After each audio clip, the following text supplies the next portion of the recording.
अस्सलाम वालेकुम। मैं हूं डॉक्टर आबद अली कुमाराई। उम्मीद करता हूं आप सब खैरियत से होंगे। आज हमारी जो स्किन की बीमारी है वो रिलेटेड है, उसे हम कहते हैं एक्जिमा। एक्जिमा अमूमन आप लोगों ने देखा होगा, अभी ख़ानदान में हर किसी एक आधा फ़र्द इसमें लाजमी अनवाल है। ये क्यों होती है, इसकी वजह क्या होती है और इनकी इकसाम क्या होती हैं, मैं इनकी जो ख़ास एग्ज़ाम है वो मैं आपको बताता हूँ।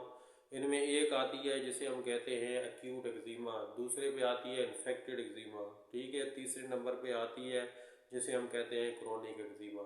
एक्यूट एक्जिमा उसे कहते हैं जैसे मना उसमें बहुत ज़्यादा पानी चल रहा है, ठीक है, वूजिंग हो रही है। और दूसरी जो इन्फेक्टेड होती है उसमें क्या होता है कि उसमें पीप भी पड़ी होगी और पानी भी चलता होगा। क्रोनिक एक्जिमा उसे कहते हैं जो बहुत ज़्यादा पुराना हो जाए। ये क्यों होता है, किस वजह से होता है, ये आप बात क्लियर कर लें कि पहली बात है कि ये लगने वाली किसी को नहीं होती। इसमें कोई बैक्टीरिया नहीं होता, कोई फंगस या यीस्ट या कोई आप लोग जूं कह लो, ठीक है, ये कोई इस चीज़ में नहीं मना इसका कोई ताल्लुक होता। ये इसलिए किसी को नहीं लगती। इसका एक ये बेनिफिट होता है कि ये दूसरी बीमारियां जैसे हम आम रूटीन में जो किसी मना जू की वजह से, यीस्ट की वजह से होती हैं वो लगती हैं, लेकिन ये किसी को नहीं लगती। जिसको होगी वो इसी में अलमार होगा, ठीक है। इसमें क्या होता है कि आप लोगों ने इसका इलाज में बताता हूँ, ठीक है, किस वजह से होती है। किसी को अमूमन आप देखोगे कि ये एक दूसरी जैसे मेटल एलर्जी मना इसमें आ जाती है। मेटल एलर्जी क्या है, किसी ने घड़ी पहनी है, ठीक है, जहाँ कोई लड़कियाँ हैं जहाँ उन्होंने बैंगल या चूड़ियाँ पहनी हुई है, जहाँ किसी ने मना कोई हार पहना हुआ है, ठीक है, वहाँ पे भी ये कंटेक्ट होता है जिसे हम कंटेक्ट डर्माटाइटिस कहते हैं, स्किन इन्फेक्शन, ठीक है ना, उसी में आती है। उस वजह से भी ये मना बढ़ती रहती है, उस वजह से भी आती है। और ये बीमारी अक्सर होती है इम्यून सिस्टम डिसऑर्डर की वजह से। हम लोग ख़ास तौर पे जाकर किसी को हो जाता हम ये कहते हैं कि ये लग जाएगी, ठीक है ना। ये जो एक्जिमा होता है ये किसी को भी नहीं लगता। इसका क्या इलाज होता है, क्या करना चाहिए, इसमें आप लोगों ने ये करना है कि जैसे मैंने आपको बताया कि एक्यूट एक्जिमा है जिसमें पानी जल रहा है, जब पहली वाला जुकाम है, एक्यूट एक्जिमा में पानी चलेगा, ठीक है, किसी दायरा है जहाँ आपने खारिश किया उसमें पानी चलेगा, तो आपको मैंने बताई थी नॉर्मल सलाइन वेट ड्रेसिंग, जो घरों में खास तौर पे लाहौरी नमक खेवड़ा का जो खास तौर पे चक्कियों में मिलता है गड़े वाला, वो लेना है, दूसरा नमक नहीं लेना। वो आपने बावल में डालना है, ठीक है, उसमें गाज डाल के उसकी ड्रेसिंग करनी है। 5 से 10 मिनट आपने उसके ऊपर पट्टियाँ जो होती हैं गाज की वो रखनी है, उसको बांधना नहीं है। ये सुबह दोपहर 3 टाइम करेंगे, ठीक है। उसके बाद आप लोग जो भी करीब जो मैं बताता हूँ वो अप्लाई आप लोगों ने करनी है। इसमें एलोपैथिक में आप टेबलेट आती है बेस्टीन, ठीक है ना, बहुत ज़बरदस्त होती है, इसमें वो सुबह शाम लेनी होती है। और एक क्रीम आती है, ठीक है, अगर आपकी इन्फेक्टेड है तो उसमें आप क्लोबेटासोल लोगे या बेटामेथासोन या जेंटामाइसिन, एक क्रीम आती है उसमें मिक्स होती है, वो लगानी है, ठीक है। हो गया ये आपका, ये एक्यूट एक्जिमा के लिए है। और इन्फेक्टेड एक्जिमा होगा उसमें भी आप लोगों ने, जिसमें पीप आती है और साथ पानी जलता है, उसमें भी ये नॉर्मल सलाइन ड्रेसिंग जिसे हम कहते हैं नॉर्मल सलाइन वेट ड्रेसिंग ये आप लोगों ने करनी होती है। और इसी तरह क्रीम अप्लाई करनी है, ठीक है, उसके बाद टेबलेट जो बताइए उसी तरह करनी है। होम्योपैथिक में भी यही बीमारी जो है तो इसी तरह हमने नॉर्मल सलाइन वेट ड्रेसिंग करनी है। और होम्योपैथिक के जो सिरप आते हैं आजकल एलर्जी को वो लेना है। उसके बाद दवाई आती है जर्मनी की, ग्राइफट हो गई, एंटीमिनियोक्रोटम हो गई, आर्सेनिक अल्बिम हो गई, ठीक है, ये आप लोगों ने ये मतलब पीनी होती है, ये अप्लाई करनी होती है।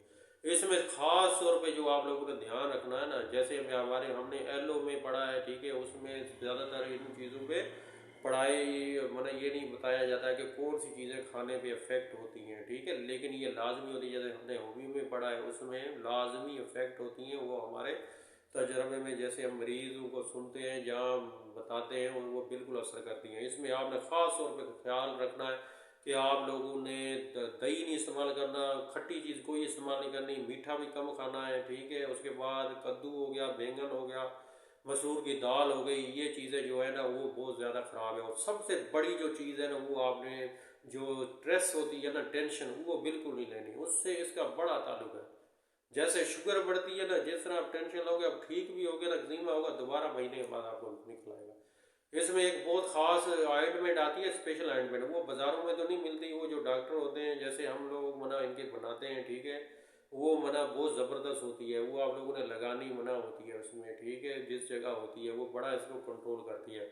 लेकिन जो मैंने दवाइयाँ बताई हैं ये भी बड़ी ज़बरदस्त है, इसी तरीके से आपने रखना है। और ये लगने वाली किसी को नहीं होती, ये मना जहन में रखें, ठीक है ना। आप कहोगे ये मना लग जाएगी, लगने वाली बिल्कुल नहीं होती। और इसमें जब आपको हो जाए तो खारिश बहुत कम करनी है। मरीज अक्सर देखा होगा जिसको हो गई उसने कंघी पकड़ ली या फिर बुरश पकड़ लिया, ये रगड़ रगड़ लगा हुआ, जितनी खारिश करोगे उतनी बढ़ेगी और जितना कंट्रोल करोगे उतनी ज़बरदस्त मना ये कंट्रोल होगी। नॉर्मल स्लाइन वेट ड्रेसिंग जो है ना ये बड़ा ही खास इस बीमारी के लिए, और स्किन की बीमारी के लिए नमक जो है ना ये जो मैंने बताया ये बड़ा ज़बरदस्त मना, आप लोग गूगल में भी सर्च करोगे ना इस नमक का बड़ा ज़बरदस्त और स्किन की बीमारियों में इस्तेमाल होता है, जो आम लोग आमतौर पर लोगों को पता ही नहीं है, ठीक है ना। ये बहुत ज़बरदस्त इसमें रिज़ल्ट होता है, ये बहुत ज़्यादा मरीज़ को फ़ौरन ठीक करता है।